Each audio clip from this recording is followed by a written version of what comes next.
आज सीएम धामी चंपावत और खटीमा के दौरे पर रहने वाले हैं। आज चंपावत पहुंचकर सीएम धामी प्रसिद्ध पूर्णागिरि मेले की विधिवत शुरुआत करेंगे। आपको बता दें कि पिछले 2 साल से कोविड काल के कारण उत्तराखंड का प्रसिद्ध पूर्णागिरि मेले का आयोजन नहीं हो सका था। इस मेले में दूर दराज से श्रद्धालु पहुंचते हैं। साथ ही आज मुख्यमंत्री पुष्कर सिंह धामी अपने विधानसभा क्षेत्र खटीमा में कार्यकर्ताओं के साथ मुलाकात भी करने वाले हैं। विधानसभा चुनाव में प्रचंड जीत के बाद ये पहला मौका है जब सीएम पुष्कर सिंह धामी अपने विधानसभा क्षेत्र के कार्यकर्ताओं से मुलाकात करने वाले हैं। तो ये बड़ी खबर आपको बता दें, आज सीएम धामी का दौरा है, 2 जिलों का दौरा करेंगे, चंपावत और खटीमा। आज पुष्कर सिंह धामी पहुंचेंगे, कार्यकर्ताओं से मुलाकात करेंगे। चंपावत में पूर्णागिरि मेले की शुरुआत भी मुख्यमंत्री आज करेंगे। इसके साथ साथ अपने विधानसभा क्षेत्र भी पहुंचेंगे, कार्यकर्ताओं से वहां पर मुलाकात करेंगे, बातचीत करेंगे। तो सीएम धामी का 2 जिलों का दौरा, चंपावत और खटीमा के दौरे पर पुष्कर सिंह धामी आज रहने वाले हैं। खटीमा के भाजपा कार्यकर्ताओं से मुलाकात करेंगे। इसके साथ ही चंपावत में पूर्णागिरि मेले की शुरुआत भी आज सीएम धामी करेंगे।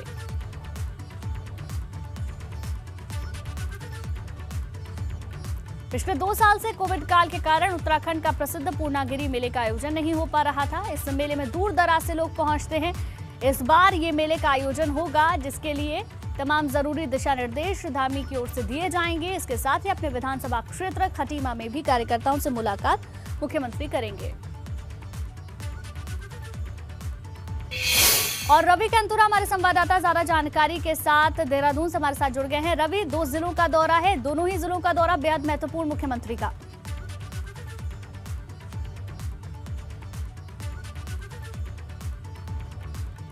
चंपावत के बनबसा में जाएंगे, 4 बजे जनसभा को भी वहां पर संबोधित करेंगे और वहां के जो तमाम अधिकारी हैं उन अधिकारियों के साथ आज वो फीडबैक भी वहां पर लेंगे।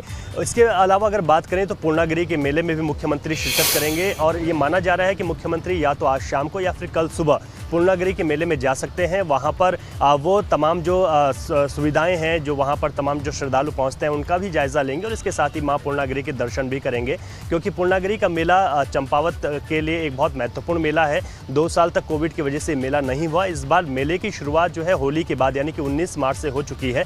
90 दिन का ये मेला चलता है। 19 मार्च से होली के बाद इस मेले की शुरुआत हुई, लेकिन मुख्यमंत्री जा रहे हैं, विधिवत शुरुआत होगी इस मेले की और उसके बाद तमाम जो वहाँ पर सुविधाएं हैं उनका भी जायज़ा मुख्यमंत्री लेंगे। आज शाम को बनबसा में एक जनसभा को संबोधित मुख्यमंत्री करने जा रहे हैं। साथ ही साथ मुख्यमंत्री का ये भी कार्यक्रम है कि मुख्यमंत्री खटीमा भी जा सकते हैं, जो उनका जो है क्षेत्र है, और वहाँ पर भी तमाम कार्यकर्ताओं के साथ मुख्यमंत्री बातचीत करेंगे। आज मुख्यमंत्री कार्यक्रमों की शुरुआत की अगर बात करें तो 11 बजे से शुरुआत हो जाएगी। आज प्रधानमंत्री की परीक्षा पर चर्चा कार्यक्रम से मुख्यमंत्री भी इस संवाद में आज प्रतिभाग करेंगे। तमाम बच्चों के साथ राजीव गांधी नवोदय विद्यालय देहरादून में मुख्यमंत्री मौजूद रहेंगे और वहाँ पर इस संवाद कार्यक्रम में मुख्यमंत्री शामिल होंगे। जो प्रधानमंत्री की परीक्षा पर चर्चा आज कार्यक्रम है और इसके बाद मुख्यमंत्री चंपावत जिले में चले जाएंगे। बनबसा में कार्यक्रम है, खटीमा के जाने का कार्यक्रम है, मां पूर्णागिरि के मेले में भी वो जाएंगे, दर्शन करेंगे। साथ ही वहां पर श्रद्धालुओं के लिए क्या सुविधाएं हैं उनका जायजा लेंगे। जी ठीक है रवि, आप हमारे साथ बने रहिए, आगे भी आपसे जानकारी लेंगे। वहीं देहरादून से बड़ी खबर, जहां नए वित्तीय वर्ष के साथ महंगाई भी बढ़ गई है। महंगाई से आम आदमी की जेब पर अतिरिक्त भार पड़ेगा। पेयजल, बिजली, राशन के दामों में आज से बढ़ोतरी हो गई है। उत्तराखंड में बिजली के दामों में जहां 2.68% की वृद्धि हुई है, तो वहीं पेयजल उपभोक्ताओं को 9% ज्यादा भुगतान करना होगा। वहीं खाद्य पदार्थों के दामों में बढ़ोतरी हुई है। रिफाइंड तेल, आटा, चावल समेत अन्य खाद्य पदार्थ के दाम भी बढ़े हैं। दवाइयों के मूल्यों में भी 15% का इजाफा हुआ है। टोल प्लाजा भी आज से महंगा हुआ है। इसके अलावा देहरादून के लच्छीवाला में 85 रुपए की जगह अब 95 रुपए देने होंगे, यानी कि आम आदमी की जेब पर सीधे तौर पर अब भार पड़ने वाला है। रवि कैंतुरा हमारे सहयोगी लगातार हमारे साथ बने हुए हैं। रवि, नए वित्तीय वर्ष के साथ महंगाई देखें तो हर क्षेत्र में बढ़ी है। जहां एक तरफ पेट्रोल डीजल महंगा होता जा रहा है, दूसरी तरफ आप देखें उत्तराखंड में पेयजल, बिजली, राशन के दामों में भी बढ़ोतरी हुई है। जी बिल्कुल, देखिए क्योंकि जो नया वित्तीय वर्ष शुरू हुआ है, तमाम सेक्टर्स में भले ही तनख्वाह लोगों की बड़ी हो या ना बड़ी हो, लेकिन जो है महंगाई का भार ज़रूर अब जेब पर पड़ गया है। जी, क्योंकि अगर हम बात करें तो विद्युत नियामक आयोग ने भी इस बार बिजली की दरें बढ़ा दी हैं। हालांकि 2 साल तक ये दरें नहीं बढ़ी थी, कोरोना की वजह से इस बार ये दरें बढ़ा दी गई हैं और सामान्य तौर पर अगर देखें तो जो घरेलू उपभोक्ता हैं उनको अब प्रति यूनिट 15 पैसे अतिरिक्त देना होगा, यानी कि ये बढ़ोतरी हुई है, जो जेब पर अतिरिक्त बाहर पड़ेगा। 80 पैसे प्रतिदिन हम देख रहे हैं कि पेट्रोल डीजल के दामों में भी बढ़ोतरी हो रही है। टोल प्लाजा की अगर बात करें तो जो देहरादून से लच्छीवाला की तरफ जो टोल टैक्स दिया जाता है वो पहले 85 रुपये था, उसमें भी 10 रुपये की बढ़ोतरी हो गई है, वो 95 रुपये हो गया है। इसके अलावा हम खाद्य पदार्थों की बात करें तो रिफाइंड, सरसों, इन तमाम चीज़ों में भी इजाफा हुआ है। तो हम कह सकते हैं कि नए वित्तीय वर्ष में जो महंगाई की मार है वो देखने को मिली है। पेयजल की बात करें तो जो पानी के जो बिल हैं उनमें भी कुछ इजाफा किया गया है, कुछ प्रतिशत का इजाफा हुआ है। अब जो पानी के बिल हैं वो भी अब महंगे लोगों को देने पड़ेंगे। तो चाहे हम बिजली की बात करें, पानी की बात करें, घरेलू खाद्य पदार्थों की बात करें, टोल की बात करें, इन तमाम चीज़ों में इजाफा हुआ है। नए वित्तीय वर्ष पर हमें कह सकते हैं कि लोगों की जेब पर ज़्यादा भारी अब जो है ये महंगाई पड़ने वाली है। ठीक है, बहुत बहुत शुक्रिया रवि आपका तमाम जानकारी के लिए। चलिए आगे बढ़ते हैं, रुक करेंगे देहरादून से आ रही बड़ी खबर का। मंत्रियों को अफसरों की एसीआर लिखने का अधिकार देने के लिए कमेटी गठित की जाएगी। मुख्यमंत्री पुष्कर सिंह धामी ने मुख्य सचिव को कमेटी गठित करने के आदेश दे दिए हैं। ये गठित कमेटी अन्य राज्यों की व्यवस्था का अध्ययन करेगी। आपको बता दें कि कैबिनेट मंत्री सतपाल महाराज ने मुख्यमंत्री से अधिकारियों की एसीआर लिखने की मांग की है, जिसके बाद कैबिनेट के कई मंत्रियों ने इसके लिए हामी भर दी है। सीएम पुष्कर सिंह धामी ने कमेटी गठित करने के आदेश दे दिए हैं।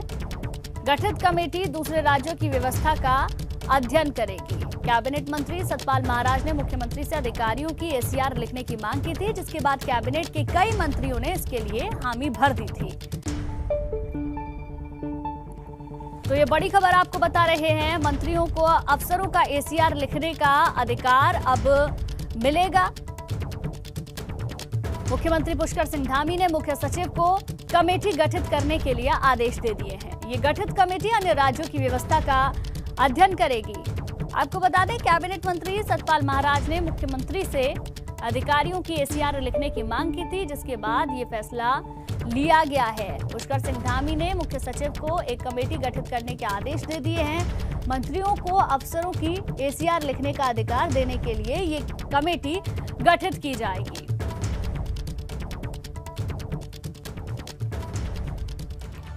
वहीं उत्तराखंड में चारधाम की तैयारियां जोरों पर हैं। इसी बीच चारधाम यात्रा को लेकर सीएम धामी ने देहरादून में हाई लेवल मीटिंग की। इस मीटिंग में पुष्कर सिंह धामी के अलावा पर्यटन मंत्री सतपाल महाराज, केदारनाथ विधायक शैला रानी, गंगोत्री विधायक सुरेश चौहान, यमुनोत्री से विधायक संजय डोभाल भी मौजूद रहे। मुख्यमंत्री पुष्कर सिंह धामी ने चारधाम यात्रा मार्गों समेत अन्य व्यवस्थाओं को दुरुस्त करने के सभी अधिकारियों को निर्देश दिए हैं। आपको बता दें, कोरोना काल के बाद बड़े स्तर पर चारधाम यात्रा करवाने की तैयारी है। पिछले 2 सालों से कोरोना की वजह से ये यात्रा नहीं हो पा रही थी।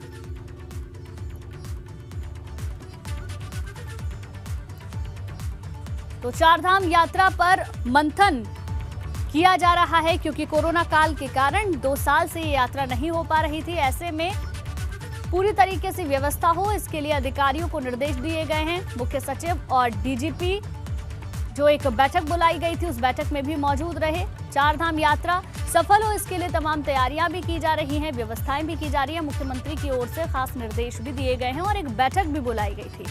पर्यटन मंत्री सतपाल महाराज भी इस मीटिंग में मौजूद रहे थे। मुख्य सचिव और डीजीपी भी बैठक में शामिल हुए थे। तो चारधाम यात्रा को लेकर जरूरी दिशा निर्देश दे दिए गए हैं, तैयारियां पूरी कर ली गई हैं। 2 साल के बाद चारधाम यात्रा अब होगी, उसके लिए तमाम तैयारियां पूरी कर ली गई हैं।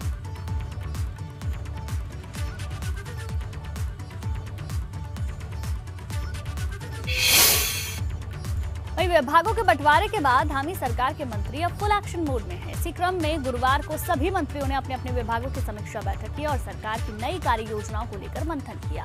तो साथ ही विभाग के रुके हुए कामों की समीक्षा भी की। परिवहन और समाज कल्याण समेत कई विभाग संभाल रहे कैबिनेट मंत्री चंदन रामदास ने अफसरों को सख्त हिदायत देते हुए आने वाले 100 दिनों में काम में तेजी लाने को कहा।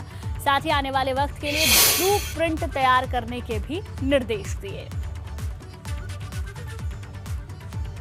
तो एक्शन मोड में धामी की टीम अब नजर आ रही है। अफसरों को 100 दिन का टारगेट दिया गया है। आने वाले वक्त के लिए ब्लूप्रिंट पर भी काम किया जाएगा।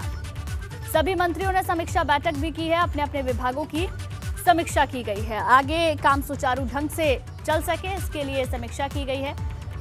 अफसरों से भी काम में तेजी लाने के लिए कहा गया है।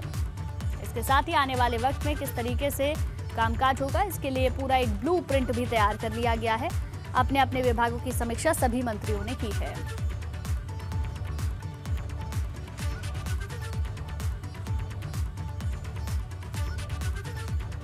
उत्तराखंड में सबसे बड़ी विपक्षी पार्टी कांग्रेस में अंदरूनी घमासान खत्म होने का नाम नहीं ले रहा है। पूर्व विधानसभा अध्यक्ष गोविंद सिंह कुंजवाल के सनसनीखेज बयान से पार्टी के अंदर की दो फाड़ खुलकर सामने आ चुकी है।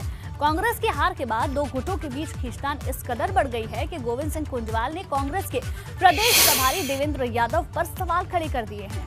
देवेंद्र यादव को हार का जिम्मेदार बताते हुए दूसरे गुट को मदद करने का आरोप भी लगाया है। गोविंद सिंह कुंजवाल ने साफ कहा कि हरीश रावत और उनके करीबियों को हराने के लिए पार्टी के दूसरे गुट ने ही साजिश रची है। प्रभारी भेजे गए, वो प्रभारी भी उन गुटों की खाई को कम करने में सफल नहीं रहे और यहाँ तक भी साफ देखने को मिलता था, सुनने को मिलता था। हमारे कार्यकर्ता भी कहते थे, जनता भी कहती थी कि साहब आपका दूसरा ग्रुप तो ये कह रहा है कि हरीश रावत को हम मुख्यमंत्री नहीं बनने देंगे। और अगर वो इस चुनाव में हार भी गए, सरकार नहीं भी आई, तो 2027 में फिर हरीश रावत चुनाव नहीं लड़ेगा, तो फिर तो हमारा एक ग्रुप रहेगा जो भी हम मुख्यमंत्री बनेंगे।